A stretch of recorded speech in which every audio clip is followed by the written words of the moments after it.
Am I the asshole for telling my brother-in-law and his wife that I don't want to follow their birth plan? So I, 34 female, am a surrogate for my brother-in-law, Simon, 39 male, and his wife, Michelle, 38 female. Simon and Michelle have struggled with infertility for years. They've tried IVF and even surrogacy before, but the person changed her mind at the last second. They have outwardly shown their jealousy of my husband, James, 34 male, and me for having children, especially as only one of them was planned, and our oldest was born when we were 16. They came to me last year and begged me to be their surrogate. I had doubts, as did my husband, but I felt bad for them and decided to go through with it. James supported my decision and has acted like he did with my previous pregnancies, sweet and caring. Simon and Michelle, on the other hand, are very controlling. They made up meal plans for me, and I'm taking all these supplements as well as attending multiple classes. When I told them I knew what to do during pregnancy, they didn't listen and said to me that just because I was pregnant 4 times doesn't mean I'm an expert. I gave up trying to dissuade them as I knew nothing would work. We started going over the birth plan earlier this week, and it caused a huge argument. They wanted me to do an unmedicated water birth, and I flat out refused. For my second pregnancy, I didn't have enough time for any pain relief, and the pain was horrific. I have quite a high pain tolerance, but this experience was awful, and I never wanted to do that again. Kudos to anyone who has unmedicated births. As for the water birth, I don't like the idea of being submerged in water with blood, other fluids, and possibly poop. They weren't very happy about this. They said this was their baby, and they should decide how they were born. I retorted and said, this is my body, and I should decide how I want to push out a human that I am so generously caring for you. A lot of shouting happened, and I started to get overwhelmed very quickly. I started crying, and Michelle rolled her eyes and told me to grow up. James told her to shut up, which started Simon off, and it was just a mess. James and I left the house, and I was crying the whole way home and regretting ever agreeing to be their surrogate. It took James and me a few days to calm down, and during those days, we didn't have any contact with Simon or Michelle. Simon and Michelle called James's parents and complained to them about what happened. So they called us, and we explained our side of the story. They were shocked at what happened and said they were fully on our side and that they would talk to Simon and Michelle. I'm due in 2 weeks, and I'm so nervous. A part of me doesn't want them there, but I know they have to be, seeing as it's their child. James disagrees. He said that he'll have them kicked out if they do anything to upset or stress me out. Even my oldest agrees with him, and he won't even be in the room. I sort of do feel like an asshole, but I don't know. It's a hard time right now. No. It feels like really condescending to like be like, just because you've had 4 births doesn't make you an expert. They should be bowing down to her.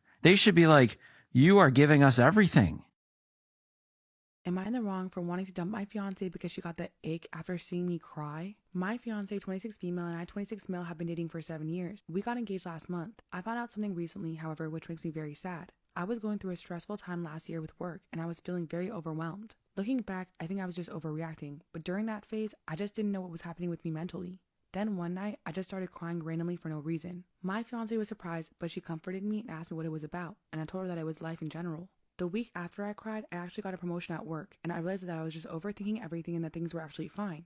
Mentally, I started feeling much better and things were back to normal. But I heard something last week that genuinely hurt me. My fiance's best friend, Ellie, also got recently engaged. Ellie is also very close friends with my sister, but my sister and my fiance aren't really friends or buddies. Last week, my sister called me and told me something that she'd heard from Ellie which she wanted to share with me. What happened was that Ellie and my fiance were talking about green flags, what they love about their fiancés, and what they could potentially be better at. And my fiance had joked about me crying last year and that she found that to be an ick. Ellie found that very funny and then shared it with my sister. My sister told me that she didn't think it was funny at all, but just carried on with the conversation and pretended everything was normal, but she wanted to share this with me. I then asked my fiance about it, and my fiance seemed a bit nervous, but she admitted that she had said that, but that she was just joking and didn't mean it. I told her that I needed some space, and my fiance started crying, and she told me that she was just joking about it and that she loved me, and that she loved that I was comfortable expressing my emotions to her. The thing is, I don't really believe her, and I feel really sad and hurt that she found my crying an ick, and that she joked about it with her friend.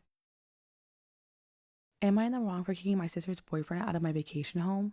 My husband Kai and I own a vacation home on Lake Michigan. We both own it technically, but it was his before we got married. This becomes relevant later. My sister Leah has been using our vacation home since Kai and I started dating. We don't mind. She's always clean and courteous and leaves it better than she found it. However, she started dating her boyfriend Al about a year ago, and I can't say the same for him. Al is a total slob. He leaves dirty dishes, empty bottles, etc. everywhere and expects Leah to clean up. He has split custody of 2 young kids from his ex, who he just lets run free, expecting Leah to do the work even though they're his kids. On top of that, he's told Leah to get him a beer while she's busy, and he's watching TV a few times in front of Kai and me, so I can't imagine how he treats her when we're not around. Their house is always a mess because Leah works 60 hours a week and doesn't have time to take care of 2 small kids and Al, clean, and work long hours. Yet, somehow, I think Leah really loves Al. She looks at him like he's the only man in the world. When she talks about him, her eyes light up and her voice is sweet and melodic. That's why when Leah asked if she and Al could use a vacation home this week, I said yes. I figured what's the worst that could happen? Plus, Kai and I already planned on going 3 days after them, so we'd overlap. When Kai and I got there, the vacation house was a pigsty. It smelled like rotting food. There was a mountain of dirty dishes in the sink, the floor was sticky, and there were drawings on the walls with crayon. We got to the living room, where lo and behold, Leah was scrambling to pick up toys and Al was drinking a beer in a rocking chair. I immediately snatched the beer from his hand and asked him why he wasn't cleaning the mess he made. He asked why I assumed it was him and not Leah. I said it's because I'm not an idiot. He just chuckled and said that Leah was doing the cleaning and there didn't need to be 2 people cleaning. His nonchalance really ticked me off, so I told him that him and his sticky kids had an hour to pack things up and leave before I called the cops. I looked at Kai and Kai was like, "What are you looking at me for? Go pack." At this point, Leah was really upset with me. She said they were looking forward to unwinding and I walked in and ruined it in 5 minutes, not even considering other resolutions to conflict. Plus, I had no claim to the house since I didn't buy it myself. I told her there is no conflict. Al is dead weight and that's that. And as for the house, Kai owns it and he was with me. She said if Al was leaving, she was leaving too. That night, I got a call from my mom asking why I kicked Leah out. I told her that I kicked Al out and Leah followed. My mom told me that I need to be more accepting of new members of the family and that not everyone is living the same lifestyle as me. Now she's mad and Leah won't talk to me. Was I in the wrong in this situation? Am I in the wrong for leaving the hospital after my sister gave birth and announced the name of her baby? I, 32 female, have been dealing with infertility for 7 years now. My husband and I are prepared for the fact that we might never get to have a child together, but it's not easy. We're both currently in individual therapy to help us process all of this and find a way to be at peace regardless of what the future holds for us, but I truly hope that we're lucky enough to have a child. My husband and I have baby names picked out. We never talk about them, but we have a little note on our baby name book with our boy and girl name pick. It's in our bedroom. We don't look at it much anymore, but it keeps us hoping. My sister, 36 female, has 5 daughters, and 2 weeks ago, she gave birth to her first son. My husband was working, but I was at the hospital with my parents and my sisters-in-laws waiting for the birth. Once he was born, we were called in to meet my nephew, and my sister told us they'd chosen the name Elio for him. She said the name was originally mine and my husband's top choice, but since we wouldn't be having any kids after all this time, she decided they should use it and not let the name go to waste being kept secret by me. It was then I remember seeing my sister at my room while she was pregnant a few months before. I thought nothing of it at the time, but realized she'd been snooping. My parents asked how she could do that without talking to me first. My sister replied that it seemed like a shame to waste a perfectly good name if I asked her not to use it. I couldn't handle it and left. I didn't even say congrats or anything. I left and went home and I cried for a while. The very next day, my sister called and asked me why I made it such a big deal. She also decided to drop that she was hurt that I never discussed my baby names with her, gatekeeping them even when I knew that I wouldn't have a baby. I asked her how she could go out of her way to take the one name that my husband and I had picked. She called me sensitive. I ended the call without another word. But since then, my parents have said that I should let it go and apologize for walking out. My sister also said that I made her postpartum time very hard and it was very selfish on my part. I was visiting my conservative parents and they were saying, well, we have no problem with the gay community. We just don't think there should be any gay characters on anything that Disney makes because that's for kids. And I said, oh, it's fine. And they said, really, you think that's appropriate for children? And I said, why not? Dad taught me about the queer community while we were watching Tarzan, and my parents both went, what?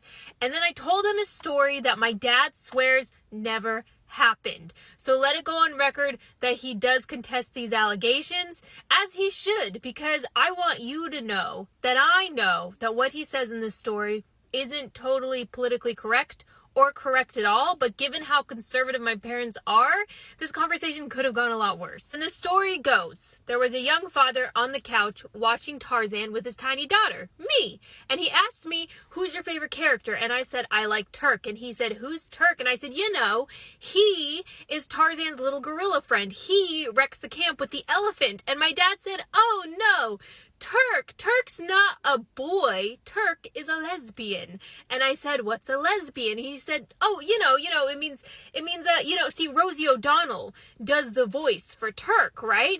And she's gay. She's a lesbian. And what that just means that she likes women. She wants to marry a woman one day. It would be like if you went to school and your friend had 2 moms instead of a mom and a dad. So Rosie O'Donnell, she does the voice for the little gorilla and she's gay. So they made the little gorilla gay. Look, they even gave her gay hair. Which in hindsight, I'm pretty sure that the reason Turk the gorilla had short hair was because, I don't know, she was a gorilla. What were they gonna do? Give her long femme hair? I don't think that had much to do with who was playing her voice. So he told me this and I was a little bit shook because I thought the cartoons were real, because my older brother, to mess with me, told me that they were. He said that they lived in the TV, and when you pressed play on a movie, they all scrambled together and they put on the movie like a little play. And sometimes I would try to put in the movie and press play really, really fast because I hoped that I would catch them not ready to perform the movie. And so I was sitting there on the couch and I was really shook up and I was just like, is Rosie O'Donnell in our TV? Because it's one thing to have cute little cartoon characters living in your TV, living in your house, but a whole woman? That's another thing. And he said, what? No, she's not living. And then he had to explain to me what voice acting was. So he explained to me voice acting, but I was unfazed entirely by the idea that some kids had two moms, because why would I care? And also, our family did foster care. And when I asked my parents, why would a child be in foster care? They did not hold back. They did not lie. They did not keep secrets. They told me all the reasons, all the different things that could land a child in foster care.